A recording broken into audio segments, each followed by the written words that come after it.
I just want to tell you about the first part of the three parts of the Tower of the Elephant, which was actually the first Conan story to be written from scratch. There was a previous one that he'd cannibalized one of his other stories to provide a quarry of material for, but although it's a good one, I'll ignore that one and start off with Tower of the Elephant. I want to say right at the beginning that I subscribe to a theory of criticism which might be called critical mass theory, to give it a pompous title. Basically, I think writing is about what you can get away with. If you can get away with a certain number of good aspects in your writing, you achieve that critical mass, and then it doesn't matter how much you go wrong, you've got away with it, and the defects just get swallowed up and they just disappear in the good points. And that's what I think happens with Robert E. Howard. You can make niggling criticisms, but none of them are of any significance in view of his triumph. So, Tower of the Elephant, a very early Conan story, and as soon as you open the book, which is Hey, look at that. this one, Awesome.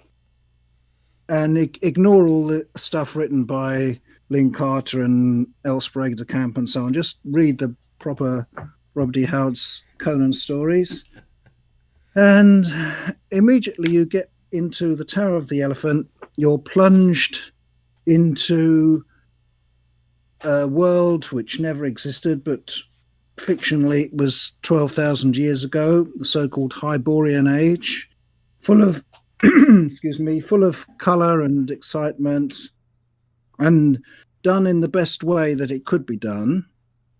You could say it's a limited subgenre, but if you do it right, then it's a classic of its kind. Um, Along the crooked, unpaved streets with their heaps of refuse and sloppy puddles, drunken roisterers staggered, roaring. So there we go. That's where the distinction between action and description rather breaks down, because the description is so full of action, you might as well say the whole thing is action.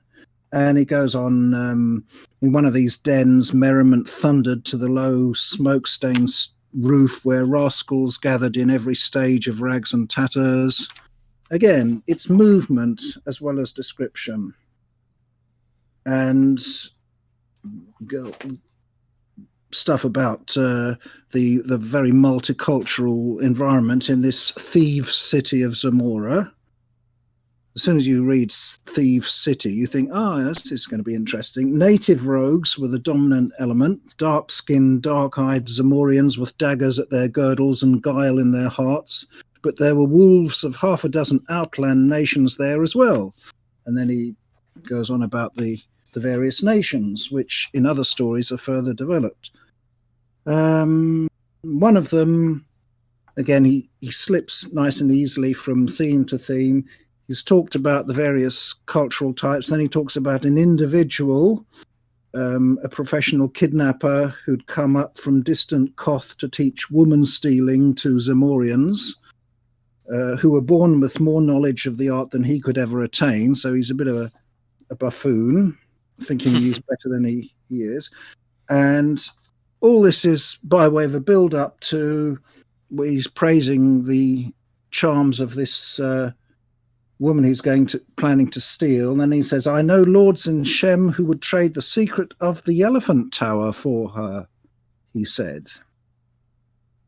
And then here's a touch on his sleeve, because Conan the Barbarian is happens to be in that same dive, and he's interested in this. He's heard about it before. And he asks, what is this Tower of the Elephant? And the author, in the ensuing dialogue, which I won't read out all of, manages to perform several tasks at once. He shows what type of person Conan is, who's extremely, he's a young but extremely tough, but he's not arrogant.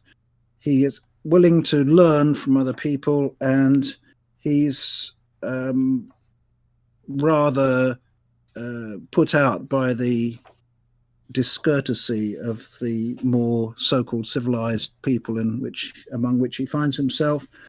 It's only when he gets given a derisory push by this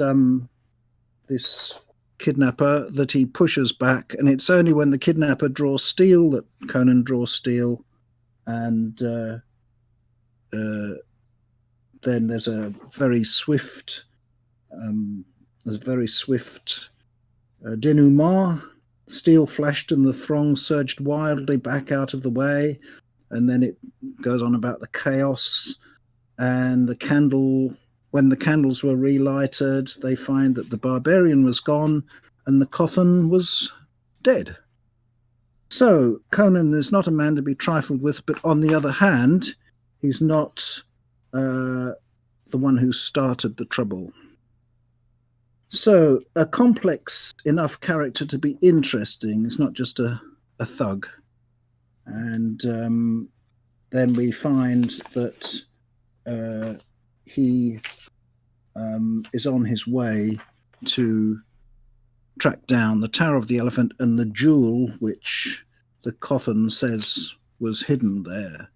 Because Conan's profession at the moment is thief, which is why he's in the City of Thieves.